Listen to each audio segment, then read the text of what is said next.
Kemudian ayat yang selanjutnya adalah Ar-Rahman Ar-Rahim, sama seperti tadi. Ar-Rahman Ar-Rahim itu ya maknanya Ar-Rahman itu lebih umum daripada Ar-Rahim, karena Rahman itu bisa ke semua makhluk, sedangkan Rahim itu hanya kepada orang-orang mukmin saja. Maliki Yaumiddin. Maliki Yaumiddin makna dari Maliki Yaumiddin itu adalah Rob, makna huma ar-Rob, yuqalu Rabbuddar wa malikuha. Berarti Malik itu adalah yang merajai ataupun yang memiliki. Lah kemudian din itu maknanya apa? Ad-din hisabun, ad-din al-hisab. Berarti makna din itu adalah hisab. Berarti Malik Yaumiddin itu Allah itu yang memiliki hisab, dalam artian besok di akhir zaman, kemudian kiamat. Nah setelah kiamat itu kan ada yang namanya yaumul hisab, setelah yaumul hasyar itu ada yaumul hisab. Nah disitulah Allah yang merajai, Allah yang memiliki tentang hisab itu. Berarti tidak ada makhluk yang nantinya bisa mengadili, tapi semua makhluk nanti diadili oleh Allah Subhanahu wa ta'ala. Kemudian iyyaka na'budu wa iyyaka nasta'in. Nah ini ada makna hasr.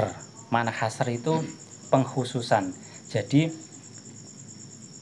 kalau dimaknai iyyaka mung ing panjenengan, na'budu nyembah sopo kita. Berarti hanya kepada engkau saya menyembah. Nah ini sebuah perbedaan. Kenapa di sini kok redaksinya iyyaka na'budu bukan na'buduka? Nah ini ada sebuah perbedaan. Ketika diredaksikan na'buduka, saya menyembah kepadamu. Nah ini kan ada sebuah makna yang tersirat, bisa saja nanti menyembah selain kamu. Contohnya gini, uhibbuki dan iyaki uhibbu, itu ada sebuah perbedaan. Kalau saya mengucapkan saya cinta kepadamu, itu kan tidak menutup kemungkinan cinta kepada wanita lain selain kamu. Tapi kalau saya mengucapkan hanya kepadamu saya cinta, berarti hanya kepadamu saya mencintai, berarti kan tidak ada wanita lain yang dicintai kecuali wanita tadi. Dan ini adalah hasr. Hasr adalah pengkhususkan. Berarti ketika kita mengucapkan iyyaka na'budu, hanya kepadamu saya menyembah, berarti tidak ada Tuhan lain yang saya sembah kecuali engkau. Nah ini makna hasrnya di situ.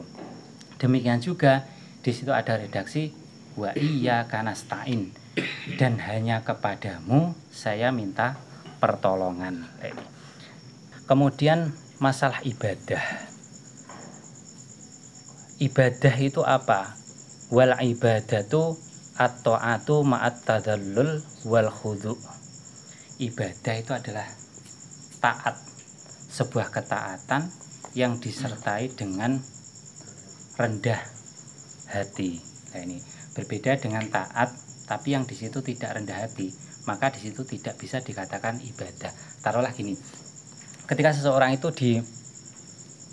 diperintah tolong berikan saya permen, nah itu ketika dia itu berjalan membelikan permen tapi dengan hati yang tidak rela, maka di situ tidak dikatakan ibadah. Tapi ketika di situ kok rela dengan hati yang ikhlas, maka di situ bisa dikatakan ibadah. Berarti ibadah itu adalah sebuah ketaatan yang dibarengi dengan rasa ikhlas. Berarti yang namanya ibadah itu harus dengan ikhlas, harus dengan tadzallul wal khudu', dengan rendah hati, dengan kesabaran, dengan keikhlasan.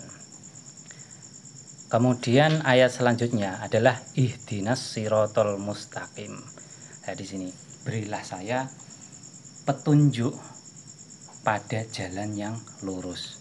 Nah ini kan permintaan bahwasanya kita itu supaya diberi hidayah oleh Allah Subhanahu wa taala. Lah di sini ada timbul pertanyaan, lah apakah setiap orang yang muslim itu belum mendapatkan hidayah? Padahal yang namanya hidayah itu kan seseorang itu bisa masuk Islam, itu adalah hidayah.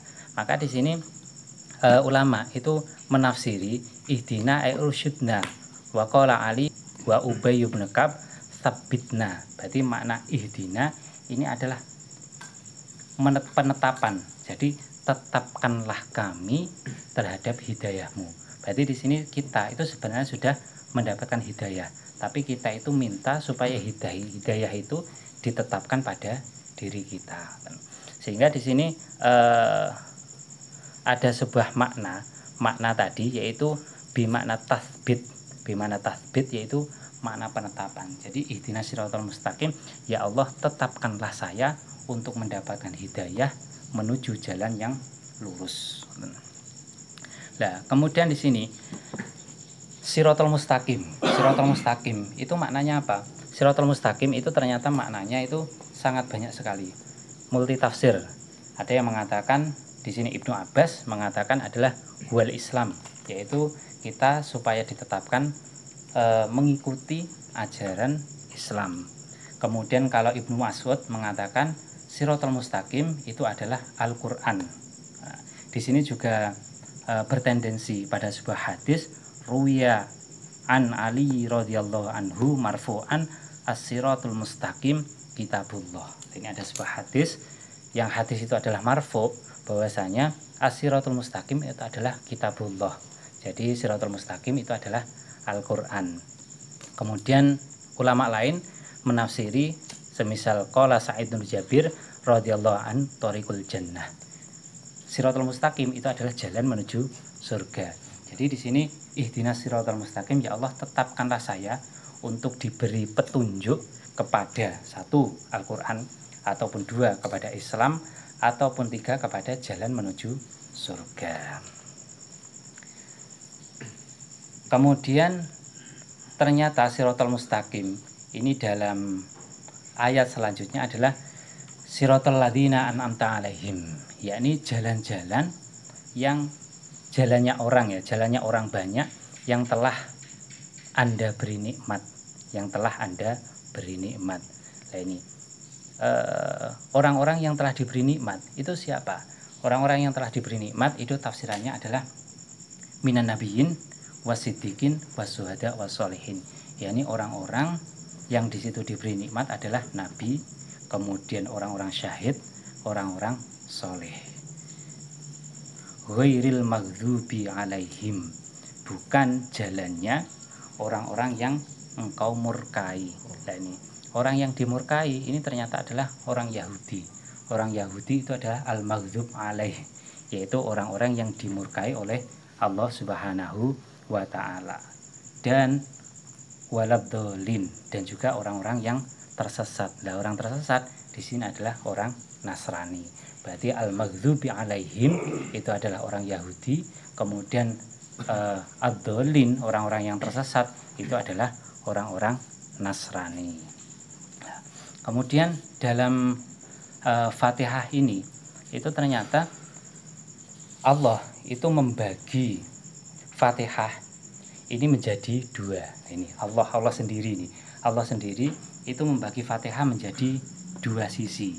Ini Rasulullah ini pernah bersabda, yakni ana Rasulullah sallallahu alaihi wasallam yaqul, bahwasanya Rasulullah itu bersabda, qala Allahu azza wa jalla. Berarti di sini hadisnya adalah hadis qudsi yang isinya qasamtus sholata baini wa baina abdi nisfaini. Saya, ini Allah, ini membagi sholat ini menjadi dua bagian yang sama. Berarti sholat ini dibagi menjadi dua bagian yang sama. Kemudian wali abdi masa'al, bagi hamba itu boleh minta apa saja. Fa'idha qolal abdu, ketika hamba itu berkata alhamdulillahirabbil alamin. Nah, ini berarti ketika dalam kita kondisi sholat, kemudian ketika kita mengucapkan bismillahirrahmanirrahim, kemudian alhamdulillahirabbil alamin. Ketika kita mengucapkan alhamdulillahirabbil alamin, maka Allah ini berkata, qala Allahu azza wa jal hamidani abdi. Berarti ini adalah sebuah dialog sebenarnya. Kita itu ketika sholat ini ada dialog. Ketika waktu kita mengucap alhamdulillahirabbil alamin, maka ini Allah itu ganti mengucap hamidani abdi, hambaku itu memuji kepadaku. Berarti ketika kita mengucap alhamdulillahirabbil alamin, maka di sini Allah itu mengucap hamidani abdi, hambaku itu memuji kepadaku. Kemudian ketika kita mengucapkan ar-rahmanir rahim, maka nanti Allah ganti mengucap Qala Allahu azza wa jal asna alayya abdi, hambaku itu menyanjungku. Nih, berarti ketika kita mengucapkan Ar-Rahmanir Rahim, maka gantian Allah itu mengucap asna alayya abdi, hambaku itu menyanjungku. Kemudian ketika kita mengucap Maliki Yaumiddin, maka Allah ini ganti mengucap Majjadani abdi, hambaku itu mengagungkanku. Kemudian setelah itu kita mengucap faidza qala iyyaka na'budu wa iyyaka nasta'in. Nah, ini ketika kita mengucapkan itu, maka Allah mengucapkan hadza baini wa baina abdi wa li abdi masa'al. Nah, ini adalah titik di mana seseorang dengan Allah ini dibagi menjadi dua. Berarti ketika kita mengucapkan iyyaka na'budu wa iyyaka nasta'in, ya Allah, hanya kepadamu saya menyembah dan hanya kepadamu saya minta pertolongan, maka di sini Allah itu membagi dua. Yowis bagiamu, wali abdi masa'al, berarti bagi hamba itu adalah apa yang ia minta. Maka di sini kita boleh meminta apa saja ini. Iyyaka na'budu wa iyyaka nasta'in. Maka disinilah Allah membagi dua. Yowis apa yang kamu minta. Nah, kemudian ternyata di sini yang kita pinta itu tidak lain adalah ihdinas siratal mustaqim. Ihdinas siratal mustaqim, siratal ladzina an'amta 'alaihim ghairil maghdubi 'alaihim waladdallin, amin. Nah, ini wa hadza li abdi wa li abdi masa'al. Berarti kita itu minta itu adalah supaya ditetapkan untuk diberi hidayah menuju jalan surga, yakni jalan-jalan ataupun jalannya orang ya, jalannya orang yang telah Anda beri nikmat, bukan jalannya orang yang dimurkai, bukan orang yang dimurkai, dan juga bukan jalannya orang-orang yang tersesat. Itu adalah sebenarnya yang kita minta. Yang kita minta tidak lain itu adalah yaitu bukan minta urusan dunia. Ya sebenarnya minta urusan dunia tidak apa-apa, itu sebagai wasilah. Cuman yang paling penting itu adalah supaya kita tetap diberi petunjuk untuk bisa mengikuti jalan-jalan orang yang telah diberi nikmat.